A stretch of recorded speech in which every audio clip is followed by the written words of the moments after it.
My guys, my friends, my boys. I'm not having a good week physically. You know, I heard about your diarrhea dykadoos. Not quite. I actually have not had a bowel movement in about 2 days. Oh, you sir, know, get in there with a coat hanger. Kind of alarmed.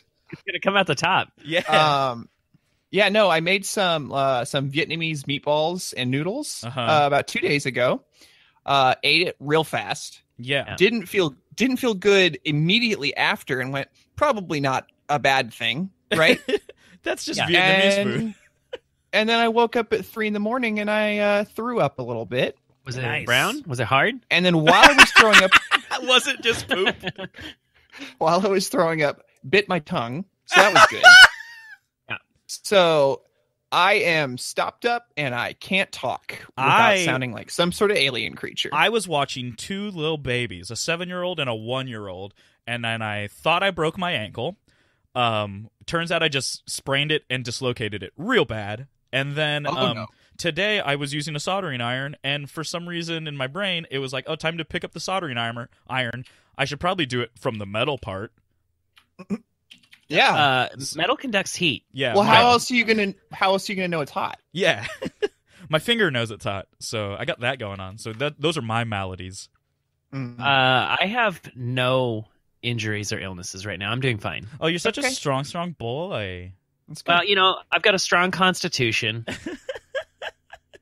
D's got a strong constipation.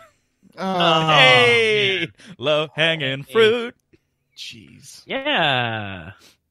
There you go. Well, I mean, that's the lull. Let's start the show. Let's start it. Hey, welcome to Wiki Wiki What, right? Yeah. Oh, yeah. All right. Welcome to Wiki Wiki What, a random knowledge podcast where you'll probably learn something whether you like it or not. My name's Jake. I'm Chris. And I'm Dana. My name is Dana. And basically what we do on this show is we all run to Wikipedia and we find topics that sort of interest us or make us laugh, all of the same letter, hide them from each other, and then we get together every week or so and kind of try and learn something about it. I should preface, for those of you that may be joining us for the first time, everything you hear tonight, remember that we're getting it from Wikipedia, and therefore it could be completely wrong. So yeah, just go with that. Do not submit this as your your lectern final. Lectern final? That didn't make any sense. Anyways, we're going quote any of us in the bibliography. Yeah, we're going alphabetically for everyone. So we're currently, what episode is this number wise? 38? Oh God, I don't know. Anyways, the letter we're doing is the letter J. Yeah. J. Okay. So we're gonna do a little. We like to give a little teaser for what our article is gonna be, and then pick from there. So I think my big boy Dana should go first. What's your teaser? Okay. My teaser is international communities disagree on the meaning, but agree that it's a good thing to spread around. Fair. Jakey, and mine's a next? twofer. Mine's a twofer. Two for Tuesday. Yeah. Okay, so I'll go. Mine is a collection of consistent narrative structures. Wow, you didn't prepare that hint at all. I did. That's supposed to be the most engaging part. Oh, it's good. It's good. Trust me. Right. It's going to be the funniest one of them all. It made me sad. Okay, mine is, it's what has been classified as a... Well, no, I won't give that away. But it is soft and cuddly, but incredibly horny. Well, Oh. What? well, a good I teaser, know right? what I want to listen to first. All right. What do you want? Well, Chris's. Oh. Okay, here we go, my boys. I think I know what it is. I have... Yeah, probably. I have a strange thing that's about to happen, but bear with me. Here we go. Hopefully this works out as well as I planned it to be. Get ready. Prepare yourselves. When the time came for my article, J, I didn't know what I was gonna say. With so many J words in the whole world, it's enough to make you dizzy and to shout, oh girl, should I pick Jumanji? That movie's so good. Uh-oh, so many ways to go, but should I choose jeggings, Jamiroquai, Jemima? I go to Wikipedia and click on the bar to search, Jamiroquai, search, Jemima, or jeggings. Search with J word to pick. Jamiroquai, Jeggings. Jemima. Jamiroquai was a pop funk group nobody really seems to know. Jeggings are self-explanatory. Jemima lets that sugar flow, but that won't work, that won't work. I need something that's really good. I got it. The jackalope work. So I did that.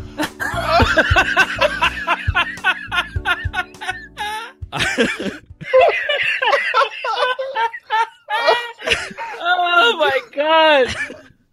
Oh, I'm like, I'm really proud of you. Oh my god! That was the very definition of extracurricular, and Yeah. Jesus I Christ! appreciate Production it value. so much. For the folks listening, we've had a little bit of a hiatus because Dana, our wonderful wedding boy, we took a little time off because he became a marriage boy. So we had a little bit of downtime. So I had too much time on my hands, and I decided to do that. But on that note, the jackalope. The jackalope. The jackalope is listed as a mythical animal from North American folklore. It's described... Now get this. Do you guys know what a jackalope looks like? Yes. Okay. Yeah. So the description of the jackalope, according to Wikipedia, is it's like a jackrabbit with antelope horns. And I felt that was pretty succinct. The word jackalope is a portmanteau of the word jackrabbit and antelope. But I found out some interesting things. Well, here, so even though, so it's the portmanteau. Can we pause for just like 1 We second? sure can. I just need to ask one question. Uh-huh. Can we make that downloadable for the people? Yeah, for sure. 100%. I was thinking about, I actually wanted to just like kind of release it as a teaser.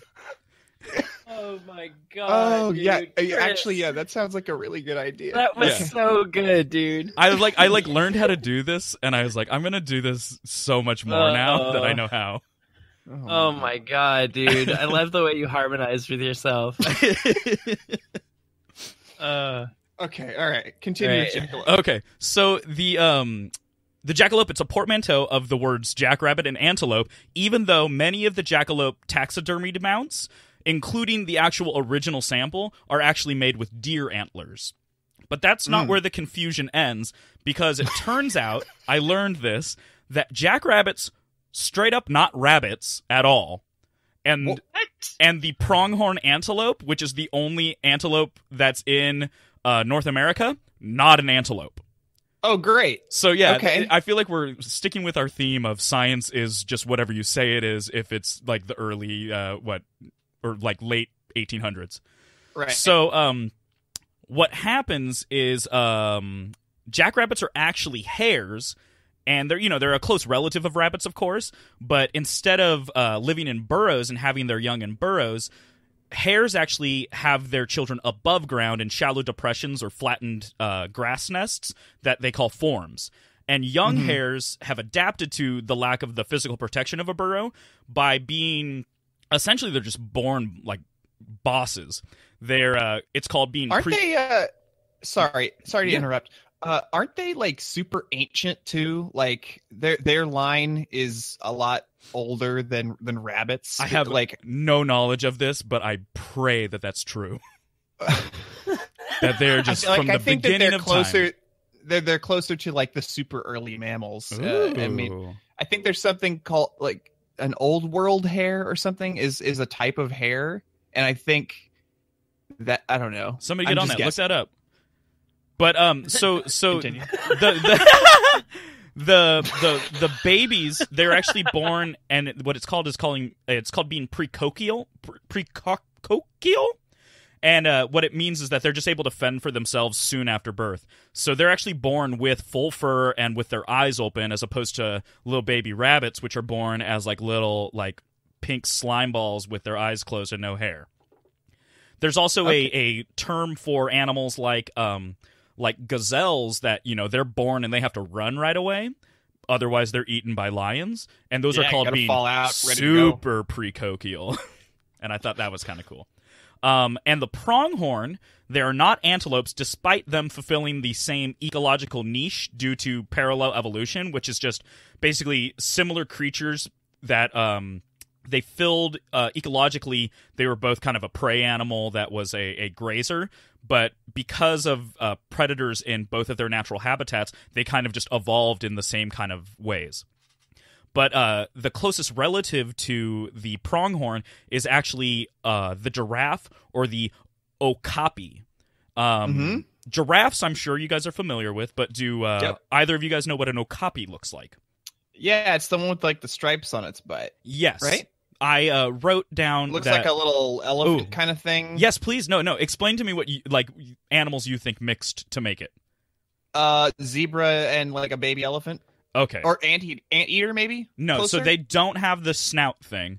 But the way I described it is they look like a zebra and a horse were getting it on while a kangaroo was tagging in. Okay, I've looked up a picture of one. I can definitely see the kangaroo influence. Yeah, like in the head. ears and the face a little bit. Yeah. Okay, so back to the jackalope. The jackalope is not the only like rabbit-bodied creature in folklore. There's also the Wolpertinger and the Eldritch from Germany, or the Scavander from Sweden, or the Raukai from Australia. And all of these are just kind of different variations of something that has a rabbit, chicken, or squirrel body with either horns or wings or scales instead of fur. But it's like a whole family of made-up creatures. Weird, yeah. But that's kind of the interesting thing. So, jackalopes in tall tales, they've been known to attack hunters. So they were stores, like on frontier stores, they actually advertised that hunters should wear stovepipes on their legs to divert being gored by jackalopes while they're walking through the woods. Jackalopes are also said to be able to mimic the human voice, and that they would often sing along with cowboys at night in a beautiful tenor.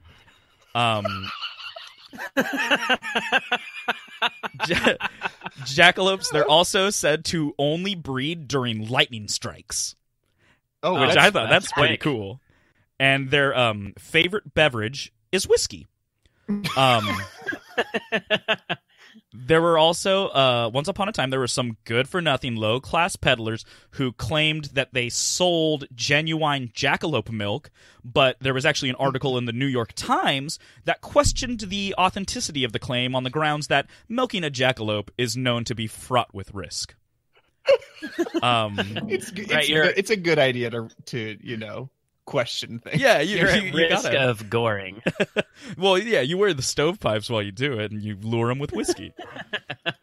Oh man, lightning sex rabbit. There is a possible reason why jackalopes and like jackalope type creatures are so pervasive around the world, and that is that rabbits are sometimes stricken with something called Shop papillomavirus, which causes them to grow, and I quote, numerous horn-like protuberances on the skin over various parts of their body. And there are people still, you'll still see them, and people refer to them as horned or warty rabbits. But that could kind of account for why all over the world there's people who are seeing horns on rabbits. Interesting. And the last thing about jackalopes that I'm going to leave you with is that in 2005 in Wyoming, the legislature considered a bill to make the jackalope the state's official mythological creature. So they sure did. It passed the House 45-12, but the Senate's session ended before they could vote, and the bill just subsequently died. But the House has brought up and passed the bill in 2013 and 2015, but both times it was died in the Senate. No. Here's a quote, though, from Dan Zwonkitzer, who is one of the co-sponsors, who is on the Wyoming House of Representatives, and he's quoted as saying, "I'll keep bringing it back until it passes." Godspeed, Dan. Godspeed. Love it. Love the tenacity. And that's basically all that I have on the jackalope, but while reading about the jackalope, a list kind of came up, and I decided I would read this list to you guys and then focus on one more creature, and then I'll be done. Okay. So this list is called Fearsome Critters, which are generally creatures that have existed in American folklore and tall tales. Also known as varmints. This is true. Popular colloquialism. Right. So this is under the subtitle Beasts. There's the agropelter, a beast which amuses itself by hurling twigs and tree branches at passerbys. There is the axe-handle hound, reputedly subsisted on axe handles left unattended. There's the ball-tailed cat, a feline similar to a mountain lion, except with a long tail with a bulbous end used for striking its prey. The cactus cat, a feline of American Southwest with hair-like thorns that intoxicate itself by the consumption of cactus water. There's the glaucus, a fierce brute resembling either a panther, a lion, or a bear, which are straight up 3 different animals. There is hide behind, a brute which would seize unweary lumberjacks and devour them. He was said to be so swift that he could hide behind the nearest tree before man turned around. So fast, dude. There is the hodag, a favorite varmint of the Wisconsin swamps, affixed with horns and spikes, complemented by a maniacal grin. The jackalope is on this list. The Jersey Devil, a predatory creature said to terrorize livestock in the pines of southern New Jersey, often described as winged and bipedal, and sometimes connected to witchcraft and devil worship. I actually almost did my article on the Jersey Devil. I love it. There's the Side Hill Gouger, a beast-legged for hillsides having legs on one side taller than the other, thus always traveling in a circular path. I've heard of this one. That's pretty ridiculous. There is the skunk ape, a hominid said to inhabit Florida, which I think might just be Florida Man. There is the snaily gaster, a dragon-like beast said to inhabit the hills surrounding Washington and Frederick counties, Maryland. The snipe, which I'm sure anyone who is a Boy Scout knows about. It's the subject of a famous ruse in camps where you send people out on a snipe hunt, which snipes don't exist. The splinter cat, right? The splinter cat, a legendary cat in the Pacific Northwest that uses his incredible speed and stiff forehead to smash into large trees, knocking the branches off and withering the trunks. A squonk, which is the most melancholy of creatures, which, because of its deformed countenance, refuses contact with all life and will dissolve in tears if ever gazed upon. That's the saddest thing I've ever read. The tea kettler, a small varmin which makes a noise like the sound of a tea kettle, and a wampus cat, which is just a large phantom cat. There's also a subheading that is... Well, I'm going to save that one for last. There's 2 more subheadings. Serpents, the bull snake, a yellow snake with black spots that snorts when enraged. The coach whip snake, a black snake that wraps around its prey and whips it with its tail. That's kinky. The hoop snake, a snake which bites its tail to enable it to roll like a wheel. That's ridiculous. Yes, that's awesome. Joint snake, a snake that can reassemble itself after being cut into pieces or break apart when hit by something. Oh, no. Yeah. Or the spreading adder, a snake that flattens out when scared and has an incurable bite.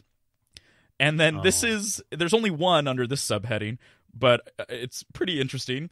It's a fish called the fur-bearing trout, a species of trout which grows a thick coat of fur for warmth in its cold climate. That one's ridiculous. But the one that I would like to focus on for just a hot second is a little thing called the hodag, which it's from Wisconsin and focused mainly around the city of Rhinelander in northern Wisconsin. And it's mentioned in some of the Paul Bunyan stories. So Nice. the hodag is described, this is the looks of it, and I quote, "It has the head of a frog, the grinning face of a giant elephant, thick short legs set off by huge claws, the back of a dinosaur, and a long tail with spears at the end." That's a lot of ideas happening at It once. sure is. So reports of these hodags were instigated by and this is a quote from Wikipedia. This is what this man was known as: a well-known Wisconsin land surveyor, timber cruiser, and prankster, Eugene Shepard. So what Shepard did was I want to go down as a prankster. yeah, dude. I would love it. So he actually would round up groups of locals. He would talk about the hodag and get them all in a frenzy, and then he would go out on hodag hunts. And he went out with a group, and what happened is they encountered one, but it was so dangerous they needed to use dynamite to kill the beast. And so they came back with a photograph of the remains of a charred beast, and they released that to the media. And they say, and I quote, that it was the fiercest, strongest, most frightening monster ever to set razor-sharp claws on the earth. It became That was extinct. probably somebody's dog. It probably, well, yeah. It became extinct after its main food source, all white bulldogs, became scarce in the area. Okay. So they're taking such a niche thing and making it even more niche. So obviously that's ridiculous. And this man, he went on another hodag hunt in what year was this? So the first hodag hunt was in 1893. Then he went on another one in 1896, and in this one he captured a hodag alive. And according to Shepard's reports, he and several bear wrestlers, which I'm interested in what that means, they placed chloroform on the end of a long pole, and they just like shoved it into the cave that the hodag was sleeping in. Knock him out. Where the creature was overcome, and they displayed this first hodag at the Oneida County Fair. Thousands of people came to see the hodag for the fair and see Shepard's display in a shanty house. Shepard would occasionally move the creature, and it would typically send the already skittish viewers fleeing from the display. I'm going to guess absolutely no photographic evidence. Oh, that one? No. Those don't exist. There's one picture, and it is of a group of men. This is on the Wikipedia, and they actually are standing around with like pitchforks around a hodag, which prepare to be disappointed because it is the size of a medium-sized dog, while it is standing over a man who's been struck to the ground. But obviously this is a hoax, and Shepard was actually forced to admit that the hodag was a hoax when the Smithsonian wanted to come out and inspect it. Right. So in the aftermath of the hodag and just the history that it brings to the town of Rhinelander, Wisconsin, it's actually the mascot of Rhinelander High School, and it lends its name to numerous Rhinelander area businesses and organizations. The city actually has, on their website, they call themselves the home of the hodag, and in front of their, it's in front of their visitor center. No, their Chamber of Commerce. There is a larger-than-life fiberglass sculpture of a hodag that was made by a local artist. So that exists. The only other thing to mention about the hodag is that it also lends its name to the Hodag Country Festival, which is an annual country music festival. That's one of Rhinelander's largest community events. The radio actually sponsors it, and the radio station is WHDG, which brands itself as Hodog Country. And this apparently attracts like 70,000 people per year to this small town. So it's a big economic boon for them. And singers like Charlie Daniels and Neil McCoy have performed at it. So that is... I feel like they really missed an opportunity for a pun here in calling it the Hodag Hoedown. Oh, 100%. But, I'm disappointed. Write a letter. I also can't think of a better name for a monster from Wisconsin. Oh, yeah, it's a hodag. It's a hodag. Yeah. But yeah, that was my article on the jackalope. Thank you. There you go. So much. Who's next? Can I redo my clue? Sure. Yeah, you can redo it. Because the first one was garbage. He just starts singing. He's like, oh. Should I make a joke about the mother-in-law? Yes. All right. Yes, that would be very funny. That's a Yes, Borat. it would Hey, be. you guys remember Borat? Yeah, he wore that really weird bathing suit, right? Swimsuit. Yeah. the monokini. Yeah. His wife. Oh, So God. Chris, it's your choice, my man. Jake, your amended clue is, should I make a joke about the mother-in-law? Yeah. Dana, you're going next. Ah. All right. So my hint was international communities disagree on the meaning, but agree that it's a good thing to spread around. Can you guys? And it's a twofer. Jack and You got I. a guess? It's not Jack No. and I. I mean, I almost brought you diarrhea that one Let's time. go with So joy. close. Judaism. Gonna go No, you are both wrong. I'm doing delicious jams and jellies. Oh, God. What a stupid clue. Wow, dude. Come on. At least Brutal. mine was creative. Yeah. Did you write it yourself? Yeah, I did. I wrote it myself. I take it back. okay. It was clever. So jams and jellies are they're part of a large category called preserves, which are defined as preparations of fruits or vegetables, usually combined with sugar, that are canned or sealed for long-term storage. Many include fruit like strawberries or apricots, but a lot can be savory, which was something I didn't really know all that much. And they include things like tomatoes or squash. And bacon. And what? You've never had bacon jam? No. Oh, That's dude, where you jam so some good. bacon into your gullet. Yeah. Oh, no. It goes good on a hamburger. So basically the ingredients that are used and how they are prepared are what determines the type of preserve. Jams, jellies, and marmalade are just three examples of different styles of fruit preserves, and they'll vary based on the type of fruit you use. So let's talk regional terminology, because this has been a huge contention point. So for many places in the world, the word preserves is actually interchangeable with jams, but more commonly in the English-speaking world, the two are much more strictly differentiated. Ooh, rules. Yeah, I was about to say, I don't think so. Right. So Get that out of my house. Things get a little more muddled, though. Okay, so here, jam, apart from being a particular type of preserve, is also used as a generic term in both British and Commonwealth English for any type of fruit preserve. So already we're getting lazy with jam. But to make things nice and confusing, in the U.S., we love to use the term jelly instead. So This is true. example would be a jam donut or jam sandwich in the UK, Ireland, and Canada would be a jelly donut or jelly sandwich in the US. Jelly, actually outside of the US, is actually used to refer to any gelatin-based dessert, which is where jelly comes from, is gelatin. But we got really, really lazy with it. So, But jam is shorter. it's much shorter. Oh, boy. So there are quite a few variations that fall under the greater preserves umbrella. So I'll go through them real quick. First up, chutney. Chutney! Chutney is a pungent relish of Indian origin, which is made of fruits, spices, and herbs. So interesting fact, chutney was actually intended to be eaten like right after it was made, but most chutneys nowadays are like cram packed with sugar and vinegar so that they last like forever. So you'll see aged chutneys more often than you'll see fresh chutneys. Next up, you've got your confit. Ooh.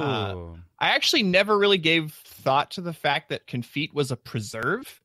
even though the literal definition of the word, which is a verb in French, is a past participle of the word confire, which means to preserve.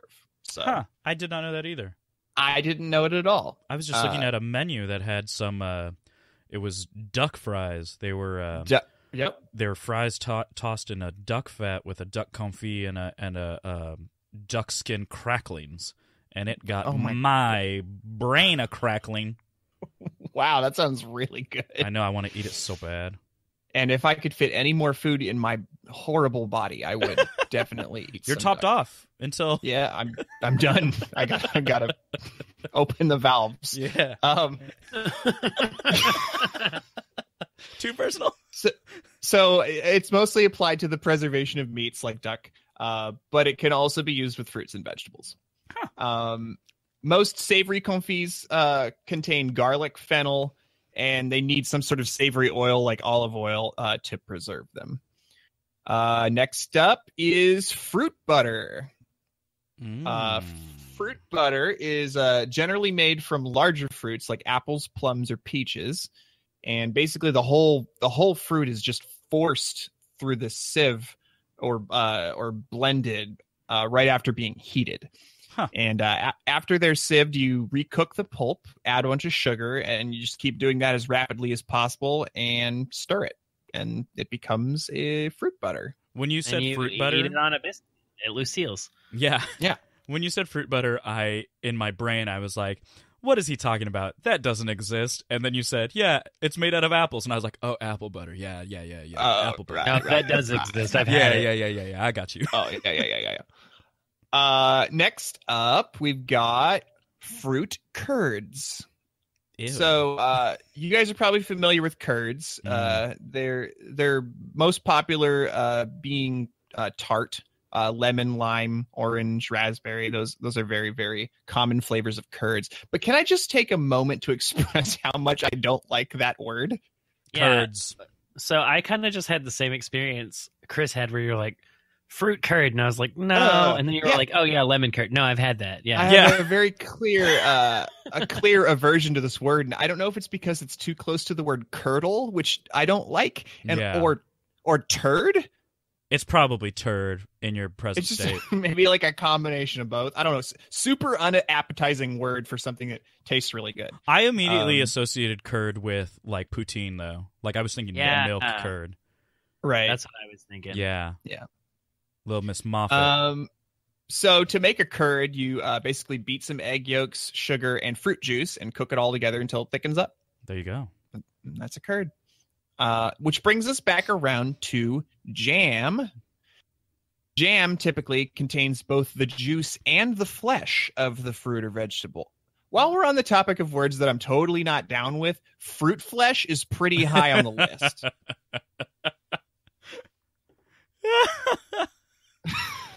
You just feel like a murderer. I just don't like saying the word flesh in general. Just make sure you remove the flesh. Just get that get all that flesh. You put it in your mouth. So you cut up or crush the fruit and you heat it with water and sugar, which is a very common thing you do with any preserve, and that activates its pectin. And then you put it in containers. And I don't know if you guys know what pectin is. Pecto-Bismol. It is not that.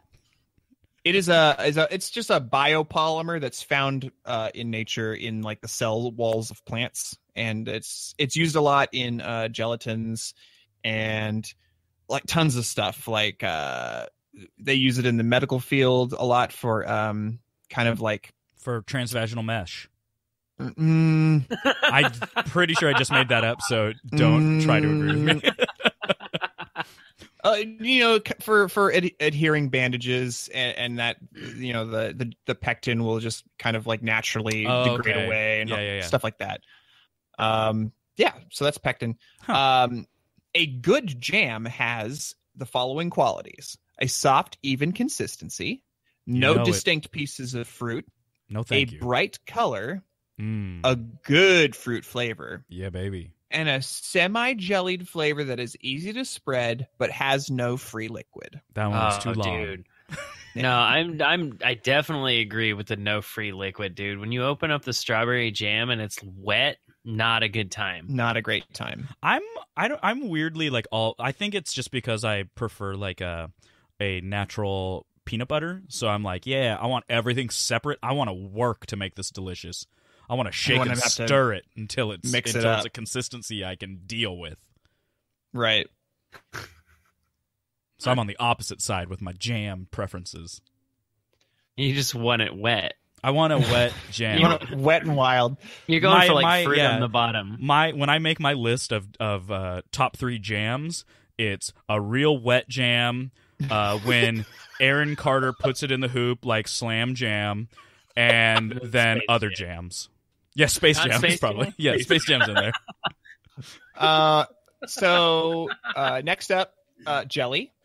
So in the U.S. and Canada, jelly refers to a clear or translucent fruit spread made from sweetened fruit juice. The juice is set by using its naturally occurring pectin, which I mentioned earlier. And I liked this description of jelly. It was very pleasing to read.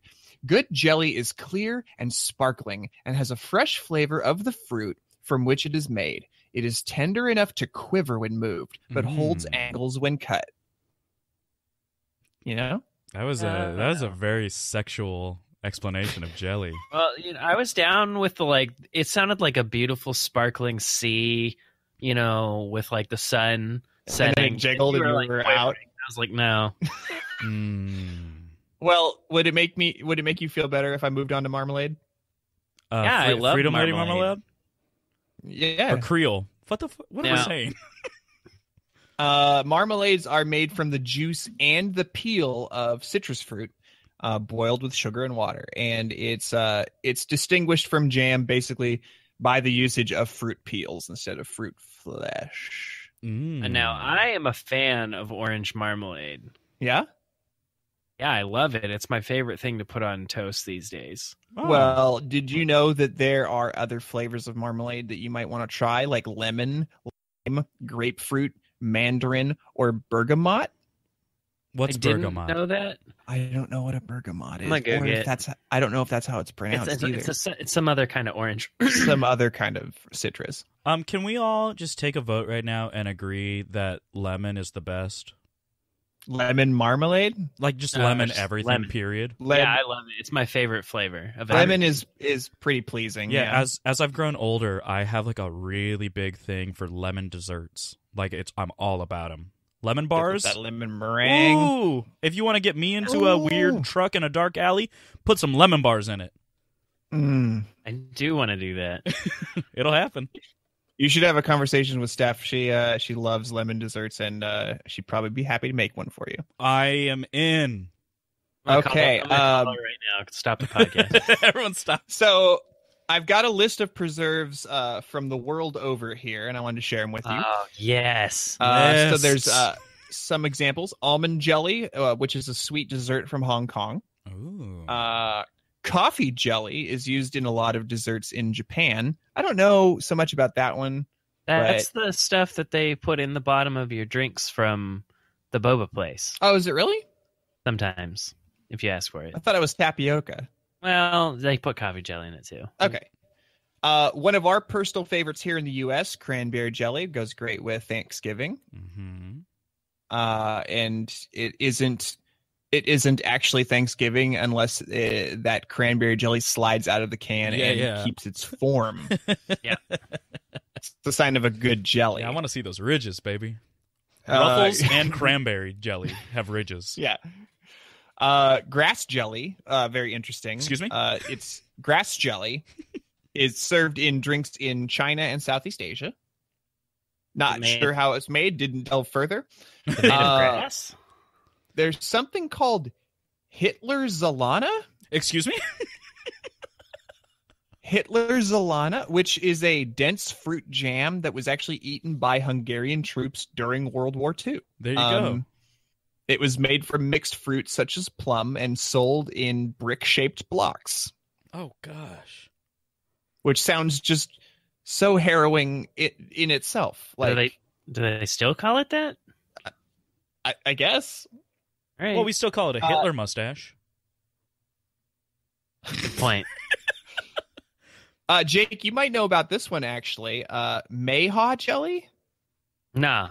No. Wait, okay. wait. Well, it's a delicacy in the American South, so I thought maybe know about that one. What's it made out of? Mayhaw? I don't know what that is. Nope. No idea. Did you investigate? I didn't. Next This up, is a we list, have, baby. You don't look up everything. Yeah. Next up, we have something called muk, which is a Korean jelly eaten as a cold salad. In the Philippines, there's nata de coco. I guess anyone want to take a guess what jelly? Oh, baby, it's That got is. coconut in it. Coconuts. You know it. And then there's yokon, which is a sweet pasty jelly dessert from Japan, which is often made with beans, sweet potato, or squash. Oh, I've had this. It's good. I have actually And- had that too. Yokon? The beans, the beans. Like when you hear beans, you're like, "Oh, this can't be good," and then it's Oh, great. it's good. Yeah, the red Um, bean paste. Uh-huh. And finally, how about that dope ass lingonberry jam, which you can get at Meatballs You know at it. IKEA? Yeah. You gotta love it. Oh, so I went to Lingonberry IKEA a couple weeks ago. They don't sell the lingonberry juice at the drink fountain anymore. Oh no! Yeah. That's Did a you bummer. stage a protest? Well, I stealing hassled the worker there. I was like, "What is the meaning of this?" And they didn't really have a great answer for me. At one point, Supermex took chicken tamales off of their menu, and I staged a protest by just constantly, like almost every day, I'd call them and I'd say, "Hey, do you guys have the chicken tamales?" And they would say, "No, we took it off the menu," and I would just go and hang up. And the Sorry, chicken dude. tamales are back, baby. You It should was all That's you, a dude. Shame. Yeah, they're back, baby. All right. So while I was researching jams and jellies, I kind of sort of fixated on the linguistic difference between American English and British English, of Uh-huh. course, because that was the whole thing that kicked this off. So I actually wanted to run a little contest between you guys. I'm in. If you're into this, I'm going to throw out an American English word and a British English word, and I want you guys to each guess whether or not you think the British English version is real or made up. Oh, it's like Balderdash. I love it. Yeah, and I'm going to give you each a point for correct answers, and I'll tally them at the end. So what I'm going to do is I'm going to read the U.S. word and the British word and let you both make a decision. Okay. Okay? All right, so we're going to start off a little bit easy here. In the U.S., they're called French fries, and in the Mhm. UK, they're called chips. Jake, Baby, you know that's real. That's for true. you're going to go true on that, That's for real and true. and Chris, you're going true on that. Yes, ma'am. All right, that's true. Boom. Next up, in the U.S., it's called soccer. In the UK, it's called kickings. I don't think that's true. I feel like that's so possible to be true, but I don't think so. I think they call it footy or football. Well, you were both correct. That's not a real word. Yeah. It is just called football. So I'll give you both a point for that. Now we need to make up a sport called kickings. In the U.S., they're called chips. In the U.K., they're called crisps. Yes, that's true, and I hate it. Sweet baby crisps. I agree. All right, you guys are We're tied 3 for up. 3, both of you. In the U.S., it's called a parking lot. In the U.K., it's called a standing lot. Ooh. Uh, Who's going first? Jake, you want to take it first, or I'm gonna go ahead and say no. No. oh, Yeah, please be no. we both say no. You're both saying no? Yeah. Hey, you're right. It's called a car park. Yay! All right, Fun you guys are game, tied up though. still. We're so good. Next one, in the U.S., it's called a garbage can. In the U.K., it's called a bin. Definitely true. Definitely not true. They call it a trashy stove. A trashy stove. No, that one goes to Jake. It is called a bin. Nah. Mm-hmm. What part of England did you go to? A lot Trash. of it, actually. He went to the bin, dude. Yeah, All no, right. I went to the actual like the dumps there, and they call them trashy stoves. Okay, playtime's over. Playtime's over, dudes. Okay. Those were the easy ones. Uh oh. Okay, here we go. Next up. In the US, it's called a sponge bath. In the UK, it's called a blanket bath. Yeah, I can see that. It seems like that they would use a chamois on each other over there. Disagree. They use straight up palms, That one goes to Jake. Damn It's it. called a blanket bath. not a palm bath. All right, next one. Next one. In the US, we call them advice columnists. In the UK, they call them agony ants. AUNT. I Like believe it. Yeah, I'm gonna go say yes. You're going to say yes? Yeah. Well, you'd be right. They're called agony ants. Oh. Yeah. So all it's right, like next complaining to your aunt. That's weird. Yeah, exactly. No, I love it. In the US, we call them cars. Uh-huh. In the UK, they call them motorized rolling hams.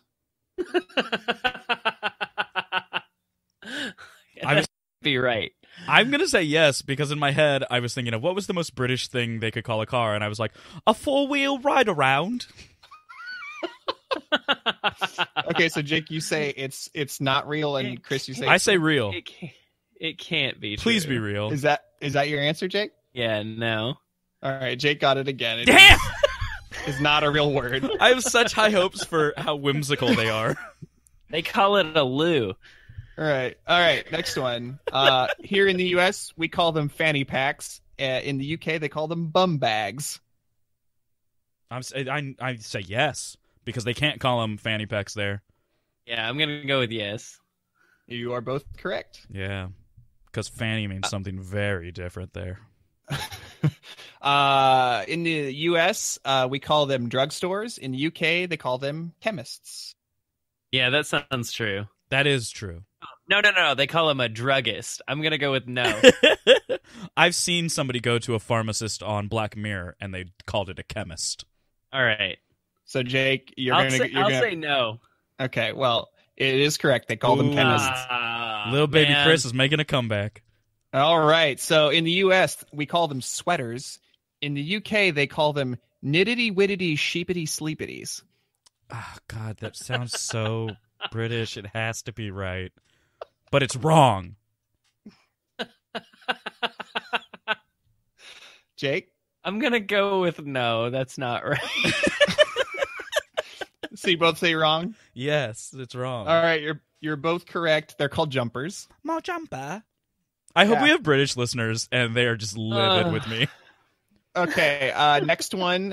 In the U.S., we call it the trunk of a car. In the U.K., they call it the boot of a car.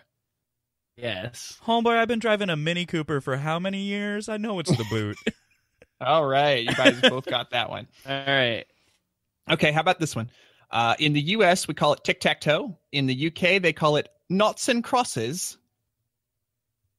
Gotta Yeah, be real. I think Gotta the be accent right. sold it on. Yeah, I'm So going with it yes. sold it for you. You're both correct. Yes.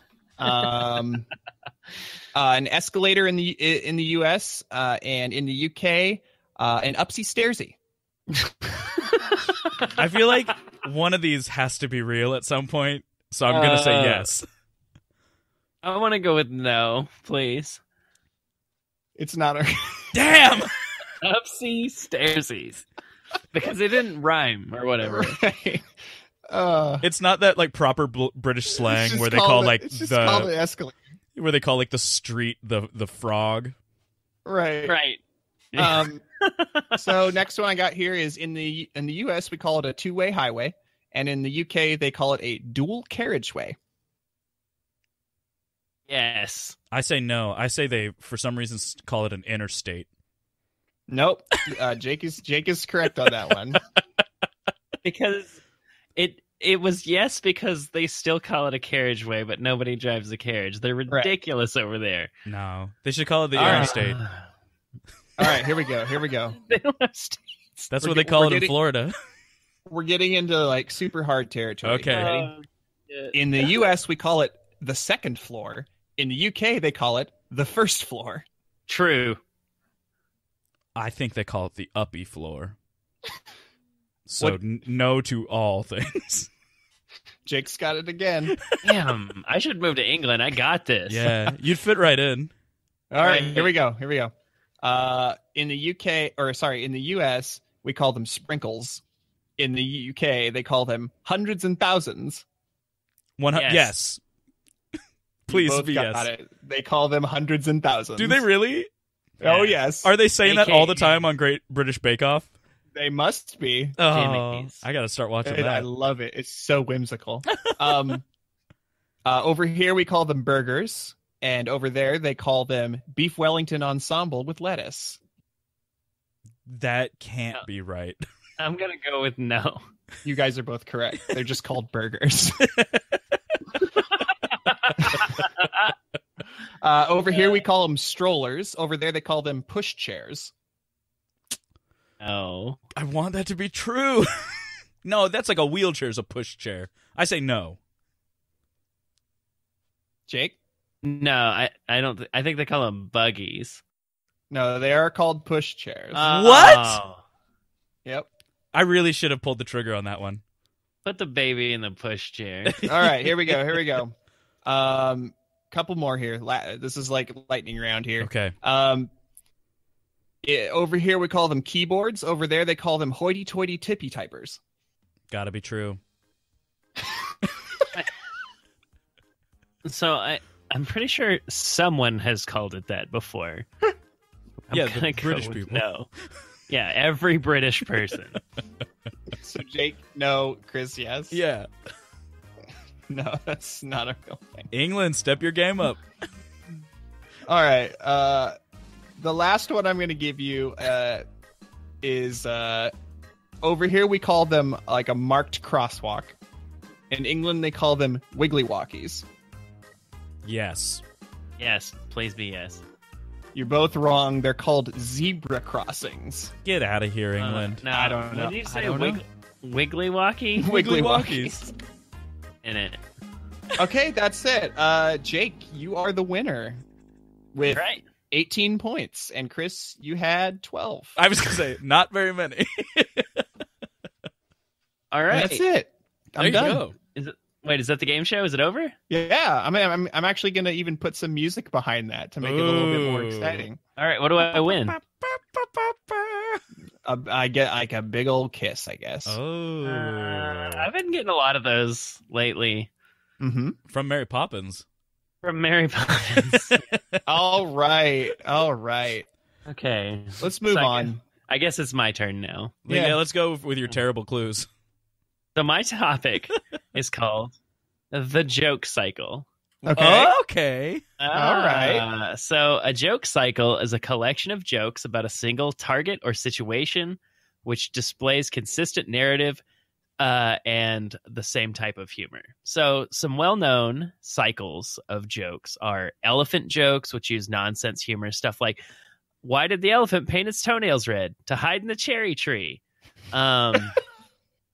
Stuff like dead baby jokes or light bulb jokes, which all describe operational stupidity. Right. The way they phrased it. So, joke cycles can center on one of several categories. You got your ethnic groups where you bring in your classic racist jokes, typically against the Irish, Polish, Jewish, and rednecks in America. Mm-hmm. Professions like priests, rabbis, doctors, lawyers, and violists. Yeah. So, of course, catastrophes like 9/11, Chernobyl, the Challenger and Columbia space shuttle disasters, they are about settings like bar jokes. Mm-hmm. So-and-so walks into a bar. Right. Absurd characters like Little Johnny or Your Mother. Little Johnny. Yeah, Little Johnny, he's the kid in the jokes who always like knows way too much about sex. You know? I don't know what you're talking I don't know about. any Little Johnny jokes. Oh my god, hold on. I had some Little Johnny joke examples in here and I cut them because I was like, surely they'll know what I'm talking about. And then you didn't. So it's jokes like, so the teacher asked everyone in class to demonstrate something exciting. When Johnny's turn came, he walked to the blackboard and drew a small dot on the board. What's that? The teacher asked, puzzled. Oh, it's a period. Well, I see that, but what's exciting about the period? Well, darn if I know, but this morning my sister said she missed one and Dad had a heart attack. Nice. Little Johnny. He's Little in those Johnny. jokes. What a And then trickster. the last category is logical mechanisms, which generate humor, like a knock-knock joke. Okay. in case you guys have never heard a knock knock joke, I have some examples. No, yeah, I'm good. Hit me. Oh. All right. I like jokes. Knock knock. Who's there? Knock knock. Woo. Woohoo. Don't get excited. It's just a joke. Okay, move on. Joke complete. All right. That's all we needed. So, joke cycles You arise got there regularly. together. Yeah. It was a teamwork joke. Yeah. So joke cycles arise regularly as a response to terrible or unexpected events, which command the national news. So in the late 80s, somebody did an in-depth analysis of the Challenger space shuttle joke cycle to document the type of humor that happened following the disaster from February to March 1986. And it shows that jokes following disasters appear in distinct waves, where the first wave is responding to the disaster with clever wordplay, and then the second wave is playing with like grim and troubling images associated with the event.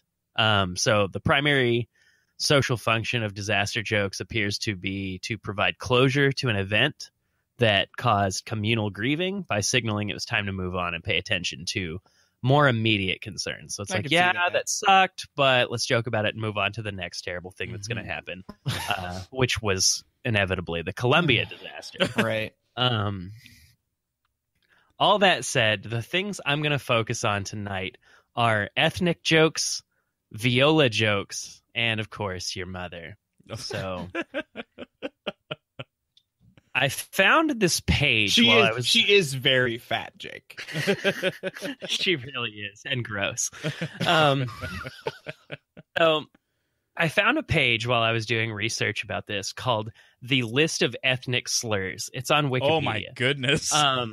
So list of ethnic slurs, also known as ethnophilisms, are slurs that are or have been used as insinuations, allegations about members of a given ethnicity, or refer to them in derogatory, pejorative, or insulting manners. So, for the purposes of the list, an ethnic slur is a term designed to insult others on the basis of race, ethnicity, or nationality.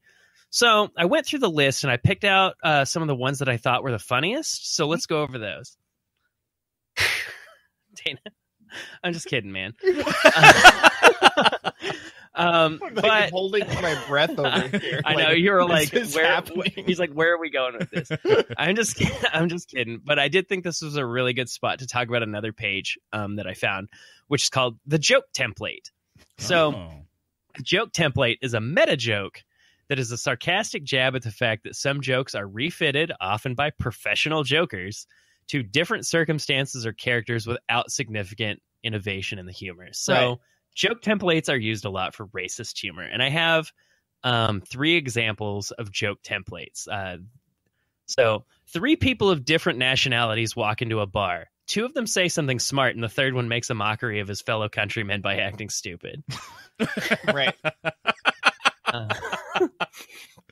So I've got a joke from Bill Bailey. It says, 3 blokes walk into a pub. One of them is a little bit stupid, and the whole scene unfolds with a tedious inevitability. I love Bill Bailey so much. He's really funny. And then the third joke is, how many members of a certain demographic group does it take to perform a specified task?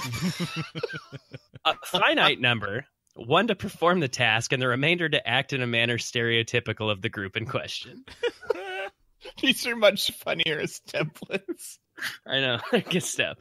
I also have a template for how a knock-knock joke is done. It's a 5-step process that involves 2 people known as the punster and the recipient. No, they're not. And says, no, they won't be. The punster, knock-knock, the recipient, who's there? The punster, a variable response, sometimes involving a name. The recipient, a repetition of the response, followed by who? The punster, the punchline, which typically involves a pun-based misusage of the word set up during the response. That is true. That's how knock-knocks go. The punster. The punster. Okay, so I said I was going to talk about ethnic jokes and viola jokes. So I I was really surprised to see that viola jokes were a thing. Right? Yeah. I was like, I know you're dying to know what this is. What's it about? So viola jokes are a category of jokes which are directed towards the violas and viola players. So I'm having a hard time believing that they're so numerous. Like they have their own category like that. I have 6 of them for you, shortly. Oh my Jeez. goodness. So the jokes originated in the 18th century. We're very sorry to any viola players out there, by I'm the way. not. All right, so the jokes originated in the 18th century when viola parts that were written for songs were a lot simpler, and they were most often filler parts for the rest of the music. So people believed that the viola attracted untalented and unintellectual musicians. So if you were just bad at being a musician, you played viola. So in the early 1700s, people told a story about a violinist named Francesco Geminiani, who was appointed as the head of the orchestra in Naples. And apparently he was such a bad conductor that instead of like regulating and conducting the band, he got everyone all confused. And as a result, they demoted him from playing the violin to the viola. Nice. Okay. So I've got a list of viola jokes. So what's the difference between a viola and a trampoline? You take your shoes off to jump on a trampoline. What's the difference between a viola and an onion? No one cries when you chop up a viola. Nice. What's the difference between a radio and a viola? A radio plays music. Jeez, though. What's the difference between a dead skunk on the road and a crushed viola on the road? There's skid marks before the skunk. Oh. How can you tell if a violist is playing out of tune? The bow is moving. Nice. Oh. And These are brutal. what is the definition of perfect pitch? Pulling a viola into a dumpster without hitting the rim. Ouch. Ouchie. I love that there's an instrument that is so hated. It's so maligned by the Yeah. rest of the orchestral community. boy. There's a chapter of jokes. It had its own page. I love it. You'd think that there'd be more jokes about the tuba because the tuba is just so silly. When I first bought my banjo, I was working with this veterinarian who also played the banjo, and he was really excited that I was getting one, and he printed out a list of like 180 banjo jokes and gave it to me. And I was like, Do you "Sir, still have it? you should That's have a emailed this lot. to me." No. That's a It lot. immediately went into the garbage because I don't need a list of Oh. 180 banjo jokes. You're like, I don't need a packet full Yeah. of jokes here. Oh. I said, All "Thanks, right. but no thanks." So, your mother Love it. is what we're going to talk about now. So there's a page called Maternal Insult, also referred to as Try to class a up the yo joint. mama joke. Yes. Yeah, a yo mama joke is a reference to a person's mother through the use of phrases such as your mother or other regional variants frequently used to insult the target by way of their mother. So, used as an insult, the your mother insult preys on widespread sentiments of filial piety, Ooh. making the insult particularly and globally offensive. So, Right. everyone in the world loves their mom, so these jokes work literally everywhere. Unilaterally, yeah. So good. So Nice. I'm just going to read this quote because somebody wrote this into Wikipedia. It's really good. So Got to let it out in the it world. says, your mom, sometimes also yo mama, generally depicts an obese, unemployed, permissive, poor, unintelligent, and ugly person. The phrase is not literally meant as a direct insult to the person's mother, but is supposed to describe a type of imaginative fantasy person with said characteristics. When visually depicted, your mom is usually ugly, neglected, or absurdly obese. Mhm. Yeah. Kind of this like ephemeral mom. Yeah. These attributes are also seen in the intro of a maternal insult, e.g., your mom is so fat, but sometimes occur later within the joke or even deliver the punchline itself. Sometimes the gender of the mom is doubted, which is reflected in a lacking femininity or excessive masculinity. I love that somebody clinical. bothered to break it down. Yeah. So there are a few examples of maternal insults throughout history. So in the Bible, King Joram is greeted by the rebel Jehu with a hostile expression concerning Joram's mother. When Joram saw Jehu, he said, "Is it peace, Jehu?" And he answered, "What peace, so long as the harlotries of your mother Jezebel and her witchcrafts are so many?" Yikes. Dang. In Act 4, Dang. Scene 2 of Shakespeare's Titus Andronicus, Aaron taunts his lover's sons. Demetrius says, "Villain, what hast thou done?" Aaron says, "That which thou canst not undo." And Chiron says, "Thou hast undone our mother." And Aaron says, "Villain, I have done thy mother." Ooh. Got him. Got him. Got him. Got him. In the early 2000s, maybe even late 1990s, your mom jokes were all the rage at my school. All over the And place. I was trying to make friends with this kid, and I asked him what his email address was. He told me yourmom@yourmom.com. And Got him. it turns out that yourmom.com was a real website, and I went to it. I knew that he was playing me at the time, but I still went and checked it out. Yourmom.com Jakey. used to be stylized like Yahoo. Like it had the old Yahoo font, but it said "Your Mom" with like the exclamation point. Right. And it looked like the Yahoo search engine, but it was just like a big group of Your Mom jokes, like sorted into categories. So like you could I was search like thinking that or porn. had to be something pornographic. It wasn't, surprisingly. But the cool thing about it was that you could actually create an email address on yourmom.com. That's pretty So So you that can guy email looks like at a your mom. chump. Yeah. That could have your been mom his at your real mom.com life, was yeah. taken. I wanna purchase the web domain hotmails.com so that like I could be like Chris at hotmails.com. I feel like that website probably exists already. I've checked previously and it did not exist, but it was too expensive to purchase. Well, So sadly, yourmom.com no longer exists. I tried to go to Ooh. it today and could not. bummer. Yeah. Bummer. So back to my terrible clue.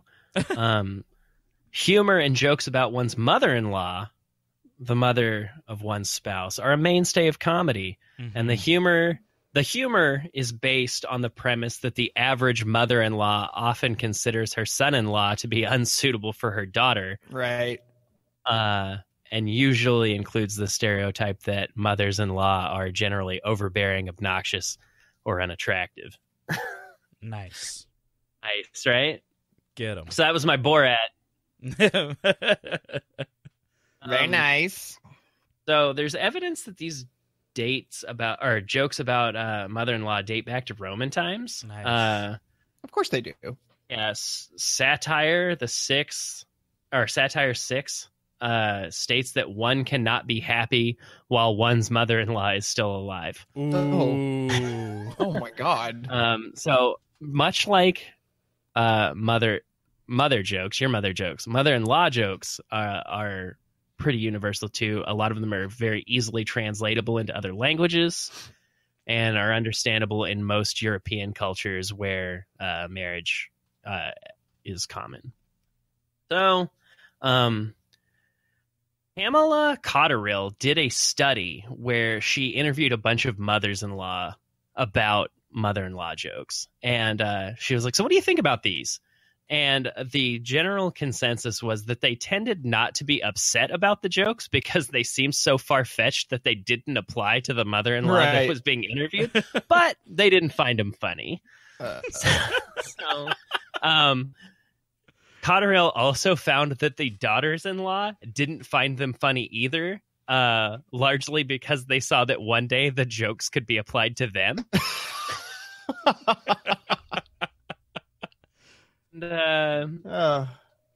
So yeah, the jokes, mother-in-law jokes and mother jokes are considered offensive by some.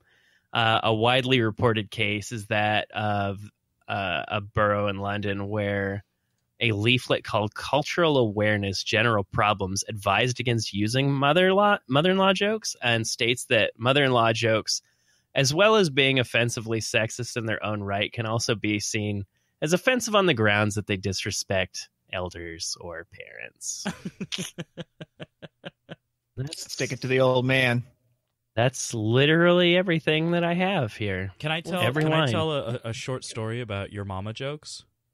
Yeah, Okay. that's what I was hoping for the engagement. Yeah, I So I was hoping that there would be some sort of discussion. when I was working and I was teaching these after school programs with like there's some rough kids, pretty inner city kids, and at one point we were like waiting for dismissal, and they're all just sitting around the table, and they're all telling yo mama jokes. And, you know, as the person who should have, like, been in charge and put a stop to that, I decided to use a creative approach. And instead of just telling them, hey, knock it off, that's not appropriate, I said, oh, here, my turn. And I decided to just really try to discourage them by making it seem so uncool to tell them. So this is what my yo mama joke was to them. I said, yo mama so fat that when she goes to the park to try to play and pick up soccer games, it's difficult for people to try to invite her to their team, not because they're concerned about her performance, but because of genuine concern that, like, she might, you know, have like a heart attack or a stroke while running around because, you know, of her weight problems. But it's not her fault. She just was, you know, she lives in a food desert, and so the only thing available to her is fast food options, which are, you know, calorically high but nutritionally low. So it's, you know, it's just a system of it's a cycle of keeping people down, and your mama's one of them. And it was generally, you know, just like blank stares and like the kids being like, you ain't funny. I was like, oh. But I tried to, you know, I planted that little seed of yo mama jokes not being Oh, good. God. Did Yeah. the conversation stop after that? Did you do it? Sometimes. Yeah. I'm not a good good. teacher.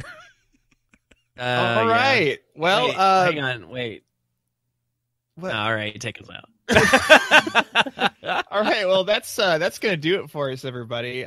Please check out our Facebook. We're on Facebook. Follow and retweet us on our Twitter, which is @_WikiWikiWhat. We have a website at wikiwikiwhatpodcast.com where all of our episodes are streaming if you like to listen to them at work and you can't plug into like iTunes or whatever. And yeah, send us feedback or suggestions at wikiwikiwhatpodcast@gmail.com, and just do whatever you can. Like and subscribe, share us with others. We're really picking up pace on our Facebook likes. Like, Oh, it's yeah, been baby. pretty crazy. We're, So we're popping off. We're getting really we're famous. popping Blip, off. blop. Yeah. I know. So, okay. So we're trying to put out an episode every 2 weeks on Wednesdays. The next episode will focus on topics starting with the letter K. Yeah, that's That correct. is the- I was singing the alphabet song in my head. Like, Yeah, and That's it. yeah, I just want to thank everybody again. All the likes, all the feedback has been great. And hey, it's 3 a.m. Stop reading Wikipedia and go to bed.